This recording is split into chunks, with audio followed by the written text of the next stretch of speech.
Yes, Father. It's not really a question, it's just like some kind of discussion. I really, because I came from Ukraine, all countries, we can't maybe compare Buddhism with the Christianity.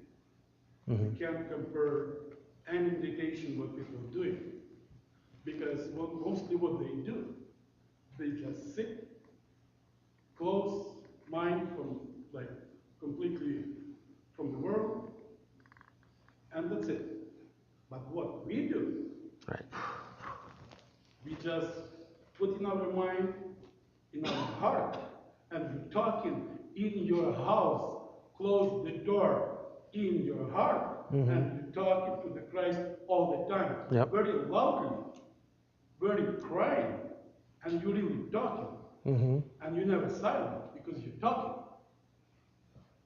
Mm-hmm. So we never can compare the things with the Christianity or another Muslim or another people, because it's completely different world. Yeah, the practices look the same, Yeah. totally external, Yeah, but but the content is totally different. It's totally different.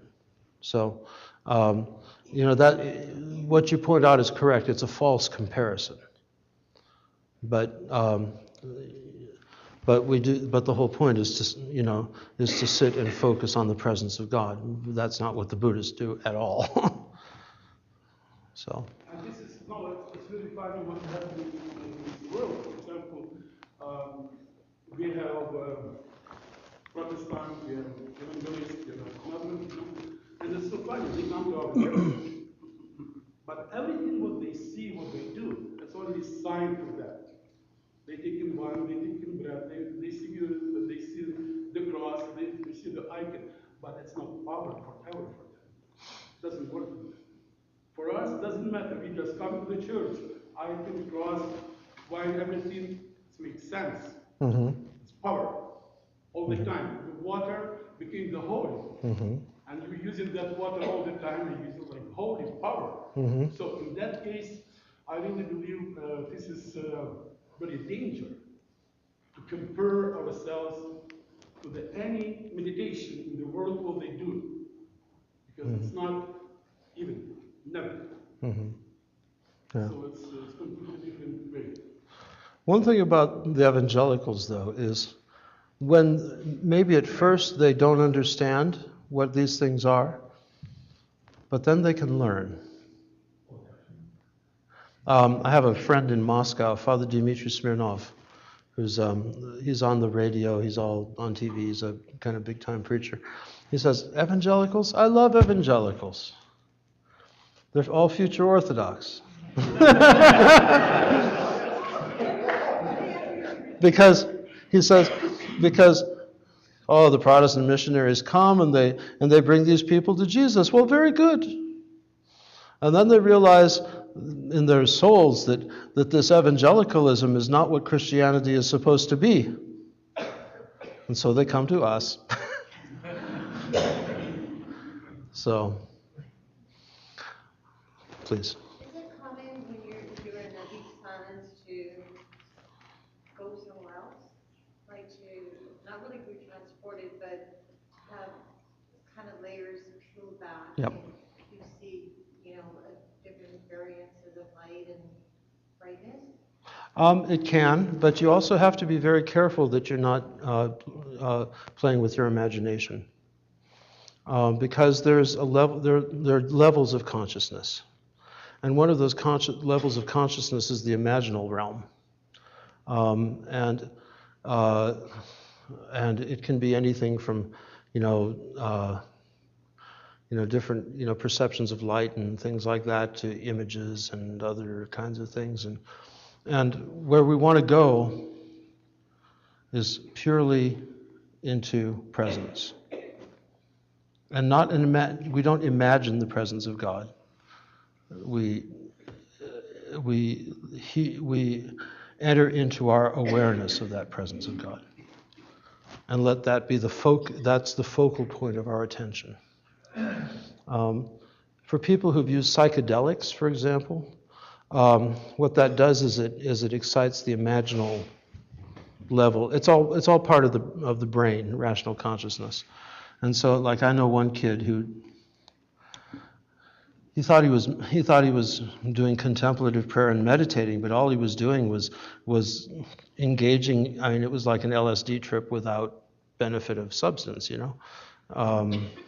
because he knew his mind knew where to go into that imaginal realm, and so he would see flaming bodhisattvas and images and stuff, and that's like, and he wouldn't listen, of course, but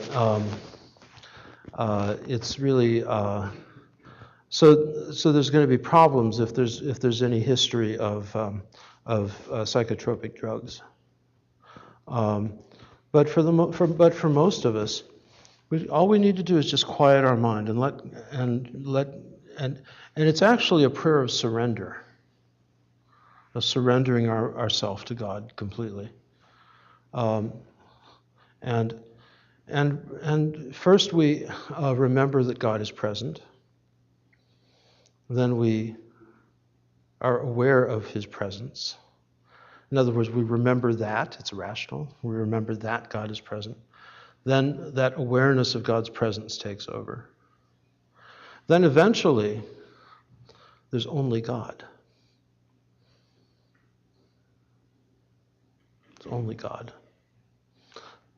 It takes a while to get there because our thoughts and, thoughts, perceptions, image, these kind of try and intrude on that. And until we're practiced in fending off the thoughts and keeping the silence, it's going to be difficult.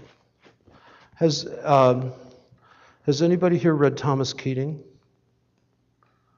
Okay, contemplative, the contemplative outreach movement. It's very good stuff.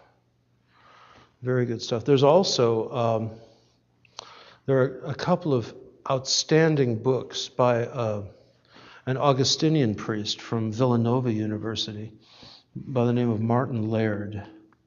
A Sunlit Absence is the second one. The first is Into the Silent Land. And both of them are to a great degree, commentaries on the first volume of the Philokalia.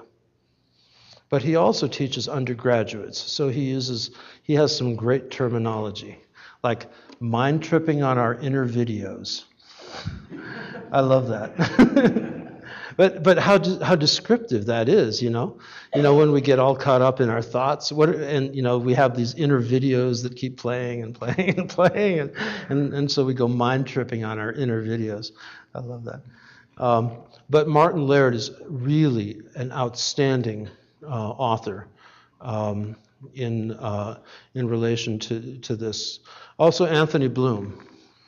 All of his books on prayer. I believe very soon there's going to be a collected edition or collected works published of Anthony Bloom, and that's really excellent. The more technical sources from our tradition are a little less approachable. Even though these authors are Catholic, they help us enter into our own tradition a little bit better because they put it in contemporary language that we understand. So, what else? Nothing else? Please. Is there a good way of trying to keep, I find myself having trouble keeping my mind wandering when I'm doing the Jesus prayer. Is there a good way of preventing that? Well, actually, the more you learn to keep to silence your mind, which doesn't mean that there will be no thoughts, but it means that you won't pay attention to your thoughts. The thoughts are there, It's just this, kind of like endless TV on in the background. And we can't really escape that. But for the most part, we can learn to ignore it we do anyway. You know, think about it. We probably ignore 90% of the material that goes across our field of consciousness, so that we can, stay focused. It's when we can't do that's when we go nuts. But the best exercise is to try and be totally focused. Maybe not on the Jesus prayer. Maybe that's too long. Maybe just on the name Jesus, or God, or presence, one word. And try it for a minute. For a minute. And then try it for 2 minutes. And then try it for 5 minutes. And I'm talking about over a period of 2 weeks. Okay? So do 1 minute for 3 or 4 days, and then do 2 minutes for 3 or 4 days, and then do 5 minutes for 3 or 4 days, and work up till you can get to a longer period. I had an elder that was very influential in my life. He could be in a state of no thought for 10 hours.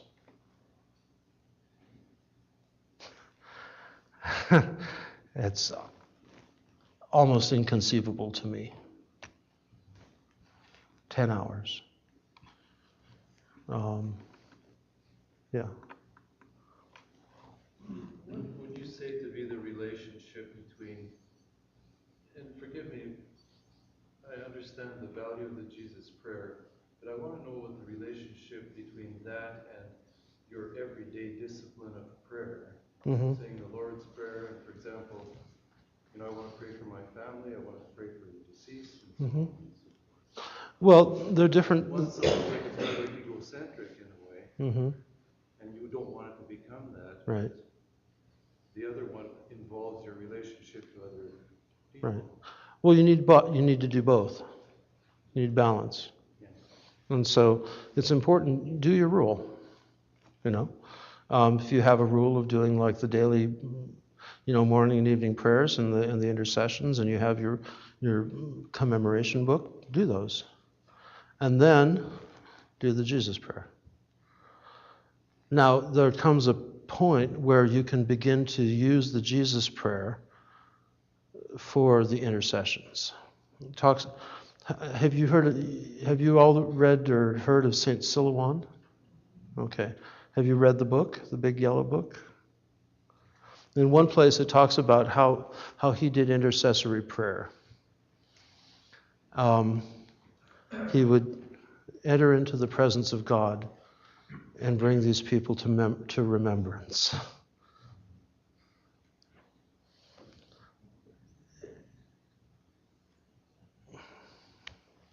It's powerful. It's powerful to do that.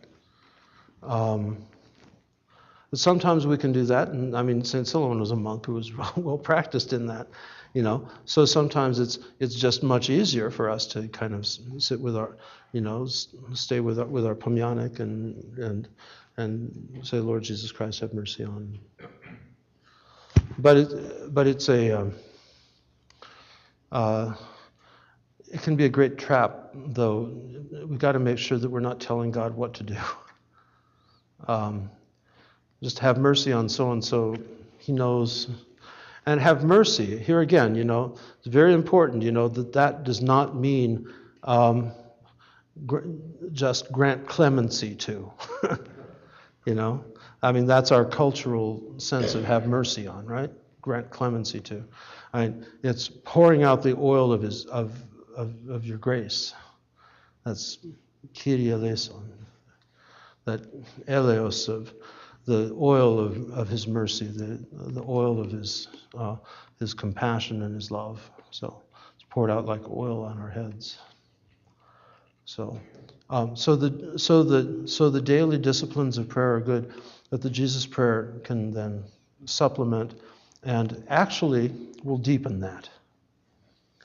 And also, the deeper your personal prayer is, the deeper your experience of liturgical prayer will be. And the deeper your experience of communion will be. because the two support one another. So we need the liturgical prayer and we need the personal prayer. We need the scriptural contemplation as well as we need the liturgical celebration of those scriptures. It all works together in this great process of purification and illumination of our souls and then deification. So, yes, Yuri. One would say that this idea of resent Mm-hmm.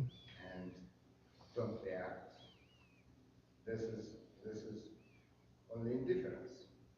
Ah. So, and even indifference to evil, I could say nothing bother me. Mm-hmm. And I don't care about anything that's outside.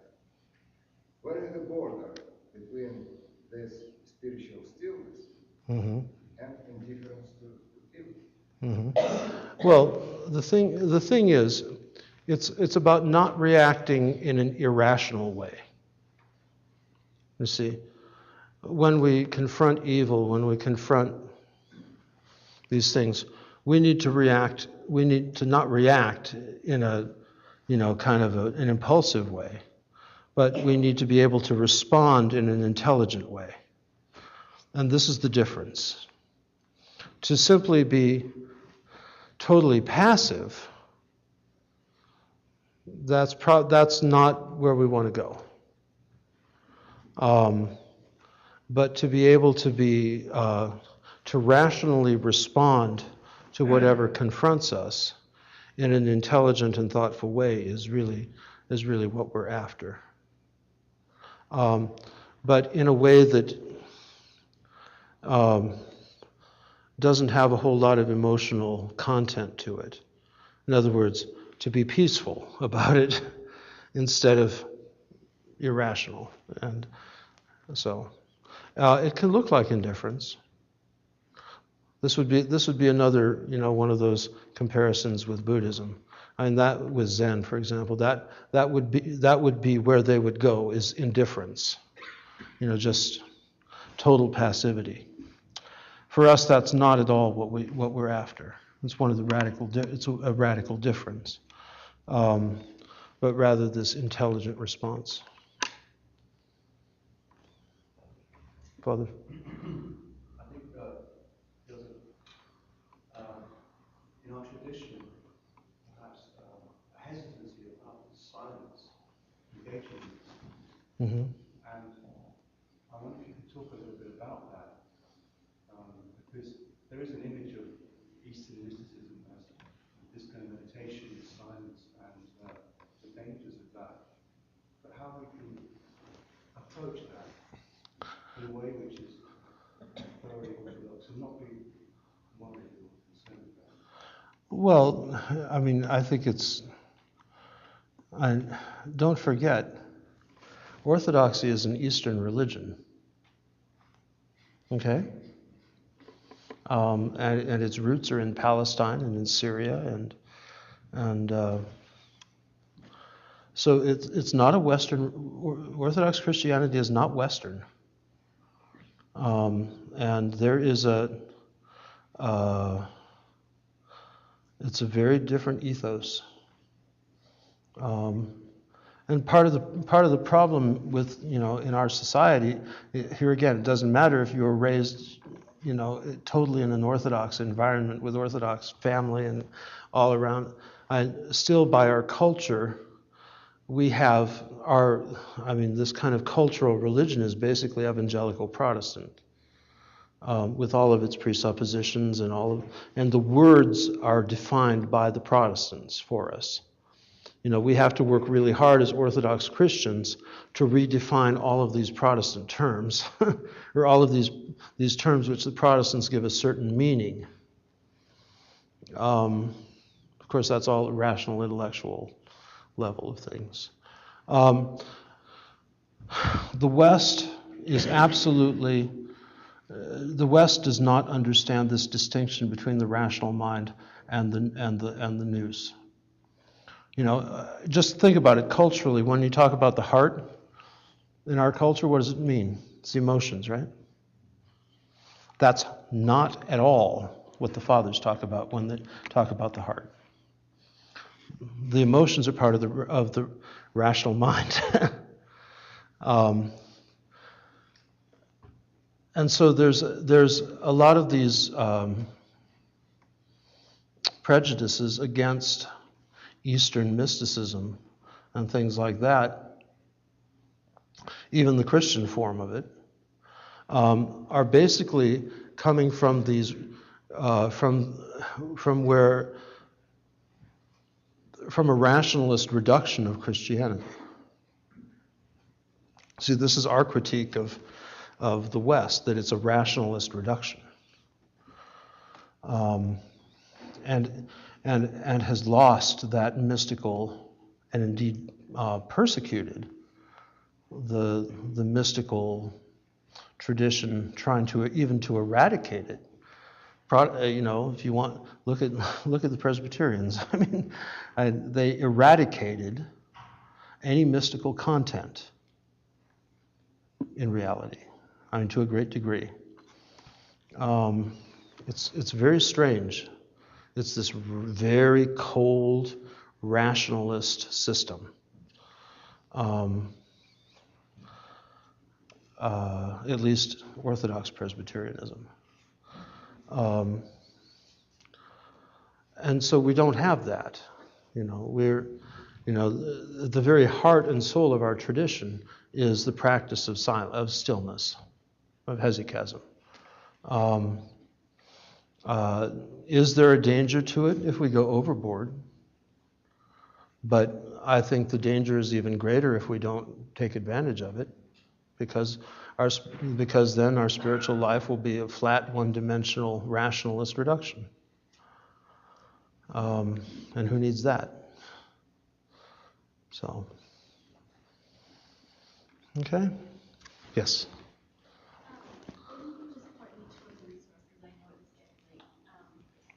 There's something really nice and unified and whole about, I guess, Orthodox anthropology Mm-hmm. of what we believe a person to be. Mm-hmm.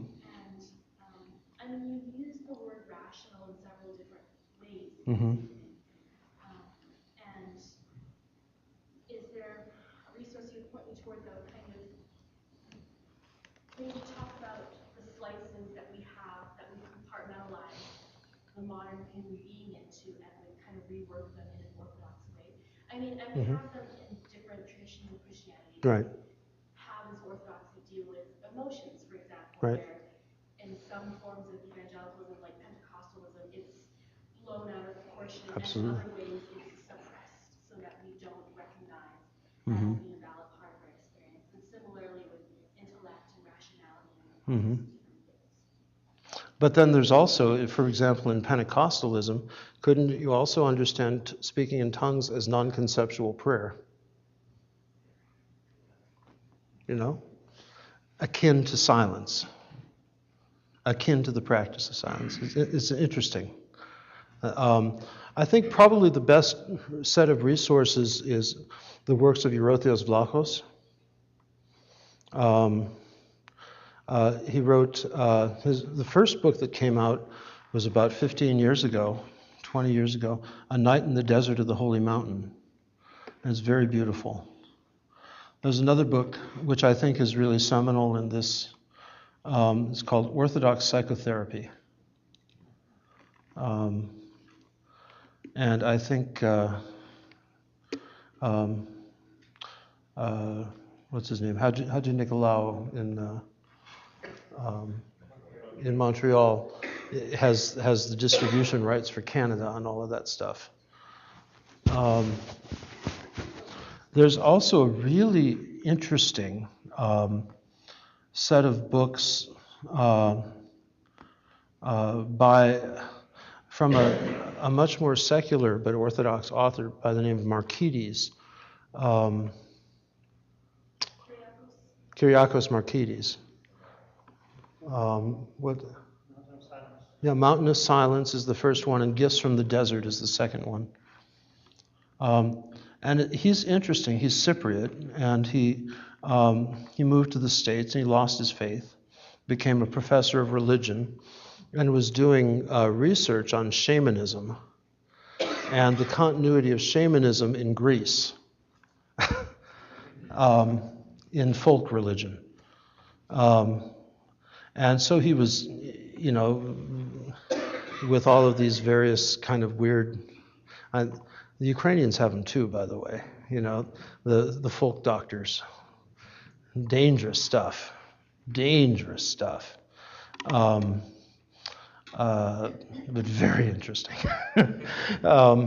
And through that research, he came back into contact with Orthodoxy, and with a particular monk who happens to be now Metropolitan Maximus in Cyprus. And he wrote about his experience, but from a very approachable kind of secular point of view, and yet there's outstanding spiritual, really high-level spiritual content in that, in a very easy presentation.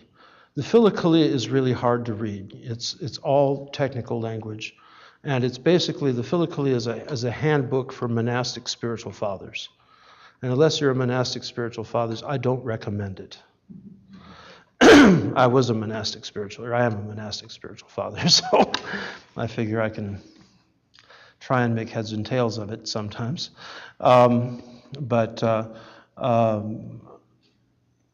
These things are very good. There's also, there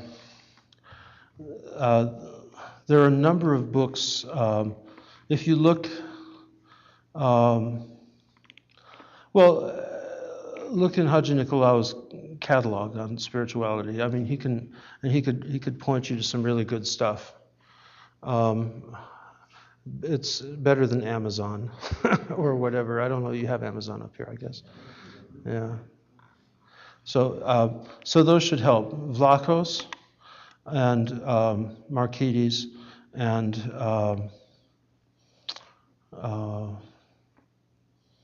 those will lead you into other places as well. Yeah, last question. Art of Prayer it's an outstanding compilation of contemporary or 19th century Russian spiritual fathers. And it's the choice of language is a little different than some of the more contemporary literature, but I mean, you can basically figure it out. I mean, it's not, and read it. It's very valuable to read about the spiritual life when you're trying to engage it. It kind of helps keep you focused. So, Art of Prayer is excellent. It's mostly quotes from Saint Theophan the Recluse and Saint Ignatius Bryanchaninov. And I love that Russian kind of tradition of it. I mean, it comes from Paisy Velichkovsky, who was Ukrainian. He spent years on the Holy Mountain. He came back into Romania, but at the time it was, Ukrainian, Romania, I don't think there was a border there. His monastery had two kleroses, in fact. One was in Ukrainian, Slavonic, and the other was in Romanian. And so he translated all of this, began the translation of the patristic literature, including the Philokalia and a lot of other writings of the Holy Fathers, which is what sparked, part of what sparked the revival of eldership, along with his disciples, his personal disciples, taking this into Ukraine and into Russia, into the monasteries, and renewing the monasteries at the end of the 18th and early 19th centuries. And so there's some fascinating material on his life and on his work, which is well worth reading. Paisi Velichkovsky. Have you all heard of him? Yeah, probably one of the greatest Ukrainian saints of the 18th century, 19th century. Probably one of the most significant for the entire Orthodox world, actually. So. I have one short question. Sure. Have you heard Andrei Kuryaev and Alexei Osipov? I've heard them. I don't know them well enough to really comment. I've met them. But Do you read their works or? Some of it's of greater value than others. I know Kuryaev gets a little distracted with Zhidomasonstva, which we don't need to go into, and some of these other kind of contemporary distractions. Probably the most important, I think the most important Russian writers and teachers.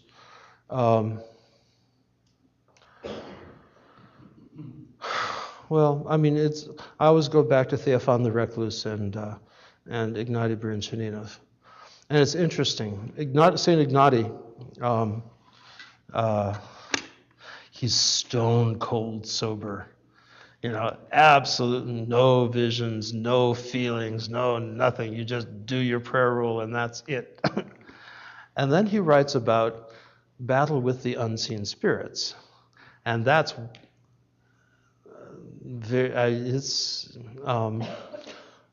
our monastery published a journal a while ago called, until I left, called Divine Ascent. And one of the last volumes of that journal included St. Ignatiy's work on discernment of spirits, which is extremely interesting. I mentioned Eastern religions, and some of the apparent similarities with what we're doing. There's a new book out from, I think, St. Herman of Alaska Press. The St. Herman of Alaska Press is where you can get St. Theophan the Recluse. They're really into him. But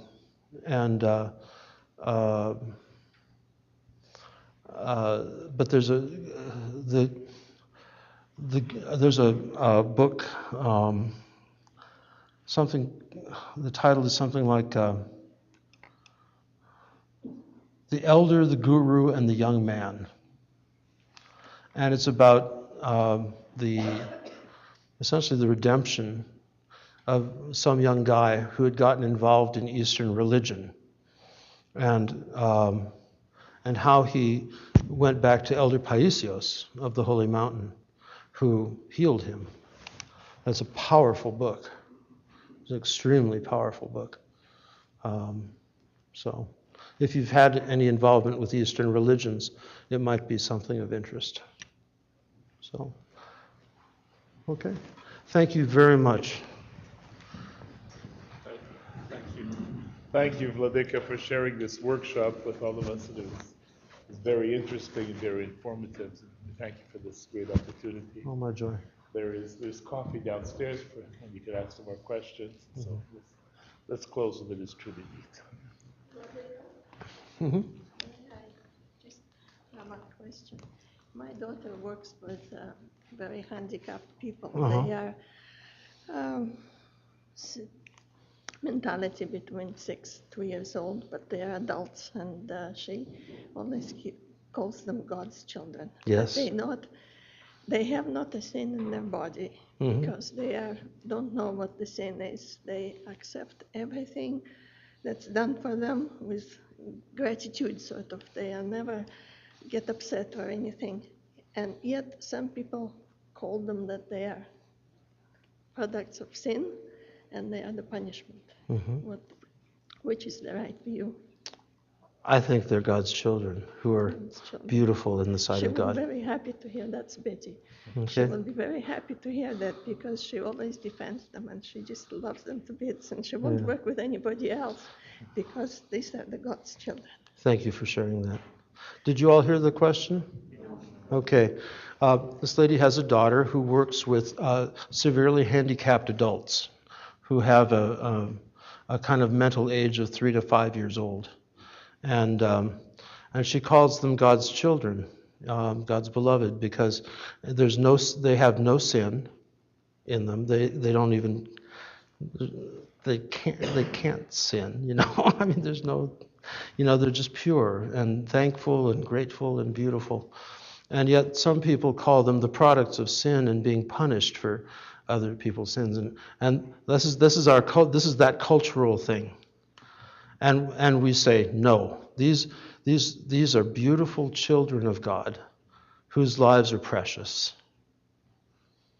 and of infinite value. And they're not sinful or the products of sin or being punished for sins, or either their own or their parents, but truly are beautiful in the sight of God. And they need to be beautiful in our eyes as well. So that was the wonderful thing to share. Thank you.